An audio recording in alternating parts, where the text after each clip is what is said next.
আর তাদের ব্যাপারটা তো এতই স্ট্রং, তারা তো এমনভাবে তাদের মানে আগ্রাসন লালন করছে যে ওরা যদি পারত এখন পুরো বাংলাদেশটাকে ওদের মানচিত্রমুক্ত করে দেবে।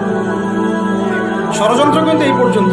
আর এই বিষয়টা আমাকে খুব পীড়া দিচ্ছে ভিতর থেকে, যেটা আমাদের আচরণ, আমরা যে এত বেশি মানে দাসত্বের একটা ইয়াতে চলে আসছি, মেজাজটা আমাদের দাসত্বের মতো চলে আসছে। আমরা শত্রুর চোখে চোখ রেখে কথাই বলতে পারি না। শত্রুর চোখে চোখ রেখে কথা না বললে তো সে আমাকে দাম দিবে না। কই, সে তো চায়নার সাথে এইসব ডিল করতে পারে না, সে তো ইভেন পাকিস্তানের সাথেও তো পারে না। পাকিস্তানে কি খুব মুসলিমদের ঐক্য আছে নাকি? নাই তো। ওর ইন্টারনাল অবস্থা তো আমাদের চেয়ে অনেক সময় খারাপ। কয়েকটা পারমাণবিক বোম আছে, এই কারণে তার দিকে তাকাতে পারে না। স্বাধীনতার 50 বছরে কয়টা মিসাইল তৈরি করলেন? একটাও তো তৈরি করার ফিকির করলেন। তাহলে বিগত 50 বছরের ইতিহাস যদি আমরা ঘাঁটি, তাহলে দেখব যে যত রকমের মানব রচিত তন্ত্রমন্ত্র আছে, এই তথাকথিত গণতন্ত্রই বলেন, আর এই জাতীয়তাবাদের কথাই বলেন, আর এই তথাকথিত ধর্মনিরপেক্ষতাবাদ, আর এই কমিউনিজম যা আছে সব ফেল করেছে। পশ্চিমা সব মতবাদ এখানে এমনভাবে ফেল করেছে যেটা ইতিহাসে বিরল। তাহলে একটা মাত্র পথ আপনাদের সামনে এখন খোলা আছে, যেই পথ দিয়ে এই সমস্ত সমস্যার সলিউশন আনা সম্ভব। সেই পথটাই হচ্ছে ওই যে লেখা আছে, সিরার আলোকে উম্মার সংকট নিরসন। সিরাতের আলোকে যদি উম্মার সংকট নিরসন করতে না পারি, আর কোনো রাস্তা আমাদের সামনে খোলা নেই। দিন কায়েমের শর্ত 3টা বলেছেন না? 3 নম্বর শর্তটাই হচ্ছে এটা যদি ইবাদত হয়, দিন কায়েম যদি একটা ইবাদত হয়ে থাকে, তাহলে সেই ইবাদত কবুল হবে শুধু একজন ব্যক্তির তরিকা। কার তরিকা? মুহাম্মদ রাসূলুল্লাহ সাল্লাল্লাহু আলাইহি ওয়াসাল্লামের তরিকা। ইবাদত হতে হবে এক আল্লাহর জন্যে, হালাল রিজিক থাকতে হবে, এবং তরিকা হতে হবে কার? মুহাম্মদ রাসূলুল্লাহ সাল্লাল্লাহু আলাইহি ওয়াসাল্লাম। তো মুহাম্মদ সাল্লাল্লাহু আলাইহি ওয়াসাল্লামের তরিকাই হচ্ছে সিরাত, যেটার মধ্য দিয়ে আমরা দিন কায়েম করব। আর কোনো রাস্তা খোলা নাই। যত তন্ত্রমন্ত্র নিয়ে আসো, যত তন্ত্রমন্ত্র, এখন তো 4টা-5টা আছে, আরো যদি নতুন কোনো তন্ত্রমন্ত্র নিয়ে আসে, তারপরেও এই জাতির মুক্তির কোনো পথ নাই সিরাত ছাড়া। এখন আমাদেরকে আগে সিরাত পড়তে হবে ভাই, সবাইকে আগে সিরাতটা পড়তে হবে। সিরাত পড়লে পরে আপনারা বুঝতে পারবেন যে ইনশাআল্লাহ তাআলা কোন পথে আমাদেরকে হাঁটতে হবে। এখানে টপিক অনেক ডিপ দেওয়া হয়েছে, অত ডিপে গেলে আমাদের সারা রাত চলে যাবে। আমি শুধু ভাষা কয়েকটা পয়েন্ট বলতেছি, একটু মনোযোগ দেন। নবী সাল্লাল্লাহু আলাইহি ওয়াসাল্লাম যখন থেকে কাজ শুরু করেছেন, কাজ বলতে আমি দাওয়াতের কাজ বোঝাচ্ছি, তখনকার সমাজটা কিন্তু আমাদের মতো এতটাও মানে কমফোর্টেবল ছিল না। একটা অমুসলিম রাষ্ট্রে তিনি দাওয়াতের কাজ শুরু করেছেন। মক্কা কি ছিল? একটা মুসলিম রাষ্ট্র না অমুসলিম রাষ্ট্র? অমুসলিম একটা রাষ্ট্রে তিনি অ্যাজ এ নবী তার দাওয়াতের কাজ শুরু করেছেন। সুবহানাল্লাহ। এবং তিনি সেই রাষ্ট্রের একজন পরিচিত ব্যক্তিত্ব, যাকে আস-সাদিক আল-আমিন বলে ডাকা হয়, যার আগেও কোনো গুনাহ নাই, পরেও কোনো গুনাহ নাই। এমন একজন ব্যক্তিত্ব তিনি, যার আগেও কোনো গুনাহ নাই, পরেও কোনো গুনাহ নাই, এবং তিনি একটা অমুসলিম রাষ্ট্রে ওহীপ্রাপ্ত হয়ে দাওয়াতের কাজ শুরু করেন। আর আমরা তো মুসলিম রাষ্ট্রে বসে আছি, আমরা তো মক্কায় নাই। আমরা কি মক্কায় আছি? আমরা তো মক্কায় নাই। যদি মক্কায় না থাকি, তাহলে এরকম নতজন পররাষ্ট্রনীতি কেন? আমরা যদি মক্কার মতো পরিবেশে না থাকি, তাহলে এত নতজন পররাষ্ট্রনীতি কেন? তাহলে ভারতের মধ্যে আমাদের যে মুসলিম ভাইরা আছে, তারা কি করবে? তাহলে ভারতে যে মুসলিম ভাইরা আছে, তারা কি করবে? তারা কি ওদের পা ধরে ইয়ে করবে, সালাম করবে? হিন্দুদের পা ধরে সালাম করবে? বলেন তো। আমরা তো একটা মুসলিম রাষ্ট্রে আছি। মুসলিম রাষ্ট্রে থাকতে এত নতজন পররাষ্ট্রনীতি কেন? এত দাসত্বের শৃঙ্খল কেন? তো তিনি দাওয়াতের কাজ শুরু করেছেন প্রথম কি দিয়ে, এটা একটা ফ্যাক্ট। আমরা আসলে আলোচনাগুলো আপনাদের চাইতে তাদের শোনা দরকার, যারা আলোচনা যারা করে। আমি চাই বেশি বেশি তাদের সাথে কনভারসেশন করতে, যারা উম্মাকে নিয়ে ফিকির করেন, দাওয়াতের কাজ করতে চান, বা মুআল্লিম বা আলেম বা হাফেজ, তাদের সাথে কথা বলা দরকার। তাদেরকে আগে বোঝানো দরকার বিষয়। অনেকেই বুঝেন, অনেকে বায়াবিও দাওয়াতি কাজ করছেন উইদাউট এনি প্ল্যাটফর্ম, অনেকে দাওয়াতি কাজ করছেন উইদাউট এনি কানেকশন উইথ ওলামা। আলেমদের সাথে কোনো কানেকশন নেই, দাওয়াতের কাজ করতে আছে। একটা বায়বীয় প্ল্যাটফর্ম ক্রিয়েট করে রাখতেছেন। আমি আপনাদেরকে পুরো পথ ও পদ্ধতি এখানে গিলায় খাওয়াই দিতে পারবো, কিন্তু বিশ্বাস করেন গিলে খাওয়ার পরে আপনি কিছু করতে পারবেন।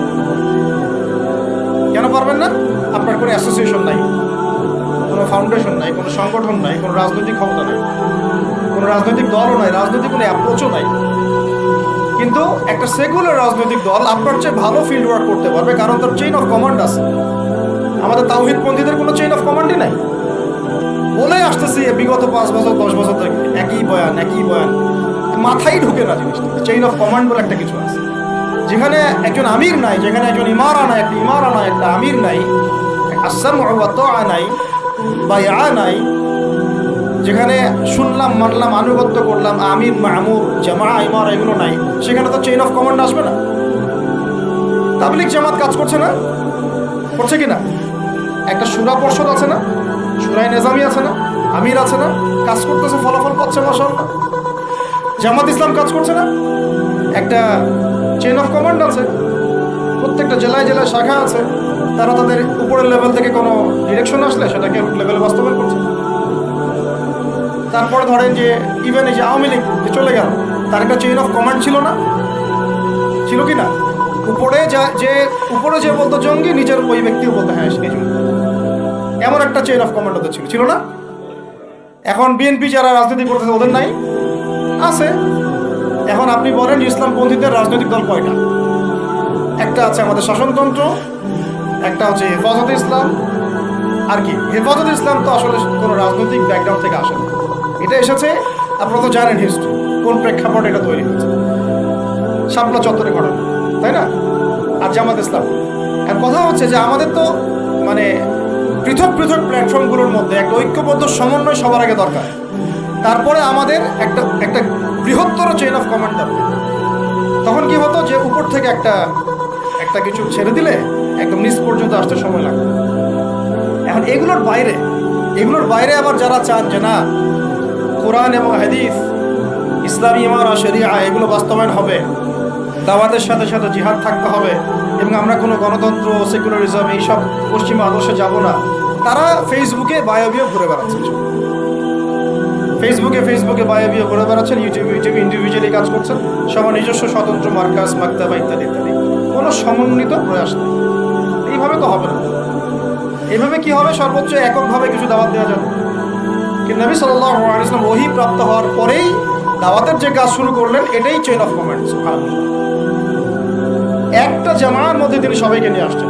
খেয়াল করে দেখেন, প্রথম ওহী আসলো কি সংক্রান্ত? ইকরা বিসমি রাব্বিকাল্লাযী খালাক, এই তো পড়ুন আপনার রবের নামে যিনি আপনাকে সৃষ্টি করেছেন। তো পড়া তিনি কি পড়তে পারতেন? তিনি তো পড়তেও পারতেন না। তিনি তো বলছিলেন যে মা আনা বিকারি, আমি তো পড়তে জানি না, তারপরে তাকেই পড়তে বলা হচ্ছে আপনি পড়ুন, কারণ এই জ্ঞানতাত্ত্বিক রেভলিউশন ব্যতীত সমাজ সংস্কার সম্ভব না। এখন আমরা সমাজ সংস্কার সবাই করতে চাচ্ছি, কম বেশি সবার জায়গা থেকে, পড়াশোনা কেউ করতে চায় না। আল্লাহর কসম করে বলছি, যারা ইভেন দাওয়াতের কাজ করছি এইসব জায়গায় আমরা যারা দাঁড়ায় আছি না, তাদের অনেকেই ওলামায়ে কেরামের সাথে কোনো তাআল্লুকই নেই, কোনো সিলেবাস নাই, কোনো পড়াশোনা নাই, কোনো ক্রাইটেরিয়া নাই, কোনো অ্যারাবিক শেখার কোনো ফিকির নাই, কুরআন শেখার কোনো ফিকির নাই, তাফসীর শেখার কোনো ফিকির নাই। আমি দাওয়াতের কাজ করতেছি, সুবহানাল্লাহ, মানুষ আমাকে সেলিব্রিটি মনে করে, দ্যাটস অল। এভাবে হয়? এভাবে কি দাওয়াতের কাজ হয়? অথচ নবী সাল্লাল্লাহু আলাইহি ওয়াসাল্লামকে আল্লাহ পাক করতে বলছেন। তাহলে প্রথম দরকার আমাদের জ্ঞানতাত্ত্বিক রেভলিউশন, যেটা বললাম যে বিগত 50 বছরে অলরেডি আমাদের ঘরে ঘরে একজন করে আলেম, একজন করে হাফেজ থাকা উচিত ছিল। এটা বিগত 50 বছরের শিক্ষা সিস্টেমটা এমনভাবে সাজানো হয়েছিল যেটা একটা ধর্ম নিরপেক্ষ শিক্ষা সিস্টেম। এটা এই যে একটা ছেলে বসে আছে 30 বছর বয়স, ওর তো অধিকার ছিল যে সে এসএসসি এইচএসসি অনার্স মাস্টার্স লেভেলে এসে কোরআনের অর্থ করার যোগ্যতা অর্জন, এটা তার রাইটস ছিল। অ্যাজ এ মুসলিম কান্ট্রির একজন সিভিলিয়ান হিসেবে তার রাইটস ছিল এটা, যে আমি একজন মুসলিম কান্ট্রির সিভিলিয়ান, আমার রাইটস আছে স্কুলে গিয়ে কোরআন শেখা, কলেজে গিয়ে কোরআনের তাফসীর শেখার, অনার্স লেভেলে গিয়ে হাদিস পড়তে শেখার, হাদিসের মুতাআলা করার, ইভেন সে মাস্টার্সের পরে ইফতা দেওয়ার মতো যোগ্যতা অর্জন করতে পারত যদি শিক্ষা সিস্টেমটার মধ্যে সমন্বয় থাকতো। কিচ্ছু করা হয়নি এইসব 50 বছর ধরে এই জাতিকে শিক্ষার অন্ধকারে রাখা হয়েছে। কওমি মাদ্রাসাগুলো যদি না থাকতো এই দেশ থেকে ইসলামকে মিটাই ফেলে দিত, এটা বাস্তবতা। শুধু কওমি মাদ্রাসাগুলোর এই মেহনতগুলো যদি না থাকতো তাহলে অরিজিনাল ইসলামকে তারা মিটাই ফেলে দিত বাংলাদেশ। ঠিকই আছে, কিন্তু আমি ওইদিকে যাচ্ছি না, ওইটা অন্য আলোচনা, এটা আমাদের ভিতরের কথা। কথা হচ্ছে একজন জেনারেল শিক্ষিত ছেলে যে এদেশের মুসলিম নাগরিক, তার রাইটস আছে প্রাইমারি স্কুলে সে কোরআন তেলাওয়াত করা শিখতে পারে নাই। কেন পারে? পিতা মাতাও তো মাশাআল্লাহ সুবহানাল্লাহ সেই কোয়ালিটি। ছেলে 10 বছরে কিছু শিখুক না শিখুক, বাংলা ইংরেজি অঙ্ক তাকে শিখতে হবে। কোরআন হাদিস এগুলো তো কোনো বিষয় না, এগুলো কোনো বিষয় হলো আপনাদের কাছে? আল্লাহর কসম এগুলো দামি নাই। ওই একদিন দুদিন ওয়াজ মাহফিলে আইসা আবেগ দেখার, কোরআন হাদিসের পরে যদি মহব্বত থাকতো ছেলেকে তো আলেম বানাইতেন না, ছেলেকে তো আপনি একজন হাফেজ বানাইতেন কমপক্ষে। আপনি তো ছেলেকে এমনভাবে গড়ে তুলেছেন আপনার জানাজাই পড়তে পারবেন। তো আমাদের এই স্কুল কলেজ পড়ুয়া ছেলে মেয়েদের রাইটস ছিল এগুলো শিখতে পারেনি। অনার্সে পড়ে তার বয়স কত? 20 থেকে 25 বছর। 25 বছরে সে 25টা সূরা জানে না, 25টা সূরার নামই জানে না, 25টা সূরার নাম বলতে পারে। কোরআন বিধান কায়েম করতে আসছেন আপনি, সুবহানাল্লাহ। 25টা হাদিস বলতে পারেন না, 25 জন নবীর নামও বলতে পারেন। ইভেন আমাদের নবী সাল্লাল্লাহু আলাইহি ওয়াসাল্লামের সিরাতের জীবনীটা পাতলা কিতাবটাও সে কখনো জীবনে পড়ে দেয়। এই অবস্থা মাস্টার্সে বিসিএসে সব জায়গায় একই চলছে। বিসিএসের যে ভাইবা হয় সেখানে কি ইসলাম ধরা হয়? বিসিএসের ভাইবা যখন হয় তখন কাকে কোরআন তেলাওয়াত জিজ্ঞাসা করা হয়? তাহলে আপনি কোরআন তেলাওয়াত করতে পারেন না, রাষ্ট্র চালাবেন কিভাবে? কোরআনের সাথে কোনো তাল্লুক নেই। তার মানে আপনাদের কনসেপ্ট হচ্ছে রাষ্ট্র আলাদা, কোরআন আলাদা। রাষ্ট্র চালাতে কোরআন লাগে না, আপনার কনসেপ্ট এটাই। হ্যাঁ, না হলে তো কোরআন আপনি আনতেন সিলেবাস, তাফসীর আনতেন, হাদিস আনতেন, সিরাত আনতেন। আপনার কনসেপ্ট হচ্ছে রাষ্ট্র আলাদা, কোরআন আলাদা, হাদিস আলাদা, এগুলো পড়াশোনা আলাদা, ব্যাংকিং সিস্টেম, ইকোনমিক্স আলাদা, ইসলাম আলাদা, তাই না? রাজনীতি আলাদা, ইসলাম আলাদা, তারপরে সংস্কৃতি আলাদা, ইসলাম আলাদা, শিক্ষানীতি আলাদা, ইসলাম আলাদা। এই কনসেপ্ট হচ্ছে এদেশের 90% মানুষের কনসেপ্ট। এরা সবাই শিরকের মধ্যে আছে, আল্লাহর কসম করে বলছে, সবাই শিরকের মধ্যে আছে। এরা সবাই ধর্মনিরপেক্ষ, সেকুলার। বাদ দিয়ে আমরা যারা দাড়ি টুপিওয়ালা কিছু মানুষ আছি, আমরা একটু মৌলবাদী চিন্তা করি। আর আমরা চিন্তা করি যে ইসলাম ব্যক্তিগত জীবনেও থাকবে, সংস্কৃতির মধ্যেও থাকবে, শিক্ষানীতিতেও থাকতে হবে, অর্থনীতিতেও থাকতে হবে, ইভেন রাজনীতির মধ্যেও থাকতে হবে। এই কনসেপ্টে না আসলে এখনো মুসলমান হনই নাই। এই কনসেপ্টে না আসা মানে এখন পর্যন্ত কালিমা লা ইলাহা ইল্লাল্লাহ এটা বুঝেনি নাই, আপনি মুখে পড়েছেন, দ্যাটস অল। এই কারণেই তো লা ইলাহা ইল্লাল্লাহ পড়ার পরেও মোদির পাচারের বসে বসে। এই কারণ ওই লা ইলাহা ইল্লাল্লাহ তো আপনাকে ওটা শিখাই নাই যে আপনি এক আল্লাহর সার্বভৌমত্বের স্বীকৃতি দেন নাই। এই হলো সমস্যাগুলো। সমস্যার গোড়ায় অনেক কথা আছে। এখন নবী সাল্লাল্লাহু আলাইহি ওয়াসাল্লাম কিন্তু দাওয়াতের কাজটা, এই যে সিরাতের আলোকে যেটা বলছেন সমাজ সংস্কার এবং দিন প্রতিষ্ঠা এবং সমকালীন সব সংকট দূর করা, এটা শুরু করতে হবে জ্ঞানতাত্ত্বিক রেভলিউশন থেকে। পড়াশোনা করা শুরু করে দেন, আদারওয়াইজ আপনাদের সামনে ধ্বংস ছাড়া কিছু না। কি পড়াশোনা করবেন? অবশ্যই ইসলামিক কারিকুলাম থাকতে হবে। এরপরে আপনি জেনারেল লাইনের পড়াশোনা করেন, কোনো সমস্যা নেই। আর এই পড়াশোনা একা একা করা যাবে না, ওস্তাদের সহবত লাগবে, ওলামায়ে কেরামের সহবত লাগবে। আমি তো এটা বলি যে আপনি কারো লেকচার শোনার আগে আপনি আগে চেক করবেন যে তার ওস্তাদ কি, কোথায় সে দিন শেখে, তার কাছ থেকে সে দিন শেখে, কোত্থেকে সেই ইলমগুলো অর্জন করছে, তার লোক কোথায়। আবেগে ভাসলে হবে না এখন বিষয়টা। তো পড়াশোনার এখন যে আরও 20 বছর পড়াশোনা না করে আমি কোনো কাজ করতেই পারবো না এমনটাও না, কিন্তু পড়াশোনা আগে শুরু করুন। এখন আপনার কাজ পড়াশোনা শুরু করুন। ইকরা বিসমি রাব্বিকাল্লাযী খালাকের হক আদায় করা এবং ওস্তাদের সহবতে থাকা। যেমন জেনারেল লাইনে পড়েছেন 20 বছর, একা কি পড়েছেন না, প্রতিষ্ঠানে গিয়েছেন, ডেইলি ক্লাস করেছেন, টিচারের সহবতে ছিলেন, বেতন দিয়েছেন, মেসে থেকেছেন, তারপরে আরও কি করেছেন? বাবার জমি বিক্রি করে দিয়েছেন, বাবা মায়ের জমি বিক্রি করে। সেম অন্তত পক্ষে এতটুকু যতটুকু আপনি জেনারেল লাইনের জন্য করেছেন, জেনারেল লাইনে যতটুকু করেছেন, ত্যাগ, শ্রম, মেধা খরচ, কষ্ট স্বীকার করা, এর যদি অর্ধেকও যদি দিন শিক্ষার জন্য করতে না পারেন, আপনি নিজেও মুনাফিক। আমরা নিজেরাও মুনাফিক। বেশক আমাদের মধ্যে নেফাকি আছে, সুবহানাল্লাহ, আপনি একটা ডিগ্রির জন্য একেবারে 20 বছর ঢালতে পারেন, 20 কোটি টাকা ঢালতে পারেন, বাপের জমি বিক্রি করতে পারেন, বেঁচে থাকতে পারেন, ঢাকা বিশ্ববিদ্যালয়ের সেই লাইফ লিড করতে পারেন, এক বিছানায় দুইজন থাকি, ফ্লোরের মধ্যে ফ্লোরিং করে থাকা, হাজার হাজার লাখ লাখ টাকা খরচ করা, কষ্ট করে সকালে ওঠা, রাত জাগা, পড়া, পরীক্ষা দেওয়া, অ্যাসাইনমেন্ট, কত কি। আমি তো জানি এগুলো, আপনারা তো অনেকে না জানেন, আমি তো জানি, আমরা তো ইউনিভার্সিটিতে পড়ছি। এই পরিশ্রমগুলো আপনি করছেন অনলি ফর একটা সার্টিফিকেট আর একটা চাকরির জন্যে, আর এর 10% কেন 5% আপনি করতে চান না দিনী শিক্ষার জন্য। তো আমি মুনাফিক না হলে এই পৃথিবীতে আর মুনাফিক কে আছে? এই মুনাফিকদেরকে দিয়ে আপনি দিন কায়েম করবেন নাকি? শোনেন, আবেগ দিয়ে বিপ্লব হয়। আবেগ দিয়ে কি হয়? আবেগ দিয়ে বিপ্লব হতে পারে, আবেগ দিয়ে শরিয়া খিলাফা কায়েম হয় না। আবেগী হয়ে একটা বিপ্লব হতে পারে, আবেগ দিয়ে শুধু আবেগ দিয়ে শরিয়া খিলাফা কায়েম হবে। শরিয়া খিলাফা কায়েম হয়েছে কাদের হাতে? সাহাবীদের হাতে। কাদের হাতে? আমাদের জিন্দেগি যখন সাহাবীওয়ালা হবে তখন শরিয়া কায়েম হবে। পড়াশোনা করে না, সাহাবীওয়ালা জিন্দেগি কিভাবে যাব? ওলামায়ে কেরামের সাথে তাআল্লুক নাই, সাহাবীওয়ালা জীবন কিভাবে যাব? নামাজের ঠিক নাই, সাহাবীওয়ালা জীবন হইল কিভাবে? কোরআন তেলাওয়াত করতে পারেন না, সাহাবীওয়ালা জীবন হইল?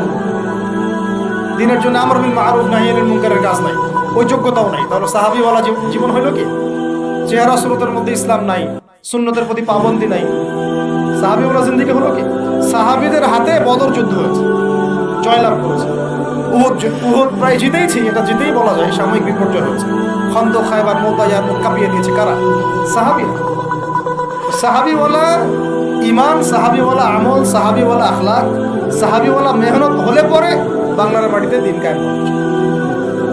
না হওয়া পর্যন্ত এই লাভঝাপ করতে থাকা, আজকে এই বিষয় কালকে ওই বিষয়, আজকে এই ইস্যু কালকে এই ইস্যু, এগুলোই চলতে থাকে। আমরা এটা চাই না। আমরা চাই এখন যেহেতু দাওয়াতের একটা সুবর্ণ সুযোগ আমাদের সামনে এসেছে, এখন যেহেতু আল্লাহ পাক, এটা আল্লাহ পাকের রহমত, এখানে সবাই ক্রেডিট নেওয়ার প্রতিযোগিতায় লিপ্ত আছে। আমার ক্রেডিটে হয়েছে, আমি এই করেছি, আমি সেই করেছি। এখন তো এমন দেখা যাচ্ছে যে ওই সময় কিছু বলেও নাই, সেও এসে এখন প্রধান উপদেষ্টার পাশাপ পেয়েছে বসে বসে। কি সুবহানাল্লাহ! মানে রক্ত দিল এক ভাই, মানে বছরের পর বছর কারাগারে পচে মরল একদল, বছরের পর বছর, দিনের পর দিন, মাসের পর মাস আয়না ঘরে ধুকে ধুকে মরল আর একদল। ঠিক আছে, বললাম তখন থেকে বের হলে কেউ সুস্থ থাকে না। বছরের পর বছর মামলা মোকদ্দমা সচ্ছে একদল, এক একজনের ঘাড়ে 3টা 4টা 5টা 10টা 20টা করে মামলা। হ্যাঁ, তারপরে বছরের পর বছর এই ফ্যাসিজমের বিরুদ্ধে দাঁড়ানোর কারণে দেশ থেকে বিতাড়িত হয়েছে একদল, হয় নাই?